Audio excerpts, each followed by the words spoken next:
This is Kampung Tanjung Labian. It is located some 30 kilometers from the entrance of Elder Sahabat. A pristine white sandy beach and lush idyllic greenery greeted us as we were about to enter this village. However, what lied ahead of us as we turned right into Kampung Tanjung Batu was a sharp contrast to the view that we had just enjoyed. It seemed like a scene straight out of a movie where the townfolk had just cleared out, after the local sheriff had battled it out with some rogue gunslingers. We had been told by military intelligence sources that this area had been flushed of terrorists twice. This stretch was eerily deserted. Nothing moved except for dried leaves blown by the wind. This village bore witness to the Malaysian security forces' might. Terrorists being pounded by security forces in Kampung Tanduao had breached the cordon there and penetrated into Kampung Tanjung Labian and the adjacent Kampung Tanjung Batu on March 2nd. The villages had been evacuated right before the security forces launched an all-out offensive on the terrorist fortress in Kampung Tanduao. They had turned that village into their stronghold when they first arrived on February 12. More than a week ago, as we made our rounds to source for stories, we had to make way for a long military convoy which eventually exited the main road into Kampung Tanjung Labian. Just 5 minutes later, we heard sounds of shelling coming from the village. Empty shell casings and spent ammo boxes were scattered all over. The windows of houses that lined the road we were on and cars parked on the lawns had their windows blown out. Where houses once stood were bare foundations and ashen pillars that held up and supported nothing. We were travelling with two village locals whom we had known for a while now, including one of them who had bumped into several terrorists more than a week ago. As we drove on, we spotted this Kanchil and Ford Ranger. Both were riddled with bullets and windscreens were shattered. The villager told us that the cars belonged to his neighbour. The terrorists, he said, could have used them in their encounter with the Malaysian security forces. As we drove on, we saw cattle and livestock tied to trees and left to fend for themselves. They followed the same constant orbit just as far as their leash would allow it. It is only a matter of time before they run out of food.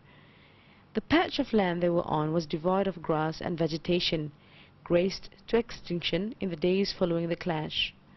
The doors to a grocery shop just after the entrance to the village that had been securely locked when the villagers left was wide open. There was nothing much left on the shelves, save for the non-edibles. The villager has informed the shop owner that he would pay for the items he took once this is all over. The terrorists must have planted it to stock up before going back into hiding until now. Having seen many houses being turned into smoking hulks of bombed-out shells, the villager with us was thankful that his was still intact. The systematic destruction of homes was part of the terrorist plan. They knew that security forces were using unmanned aerial vehicles, so they destroyed the homes so that the smoke would obscure the view of the sensors carried by the UAVs. As we slowed down for the villagers with us to have a good look at their properties and livestock, a man suddenly jumped out of the hedges. He turned out to be a relative of one of our passengers. Qasim's sister Rasida, who's paralyzed waist down, had been stranded at home for more than a week, surviving on whatever was within her reach to survive. Her relatives couldn't take her, as their escape route was not an easy one. Her physical hardship was compounded by the realization that if there was another attack by the terrorists, or if there was another barrage laid down, she'd be helpless. The nearest house to her, which was burnt down, was a scant 20 meters away. We stumbled upon this lady who's been left here since the whole village evacuated, and we're going to help carry her out of here. Should I move the car closer, Ras? Huh? I move the car closer? That's right.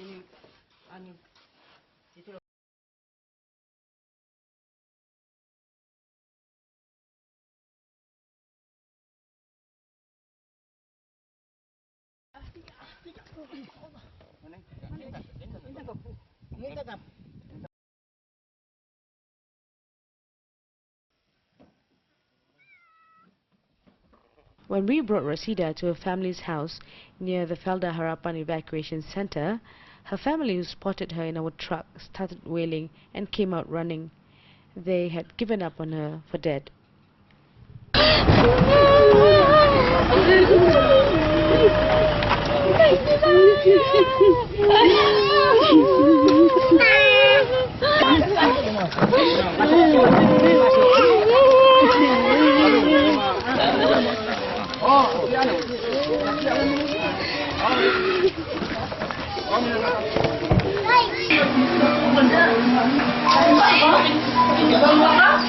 Mama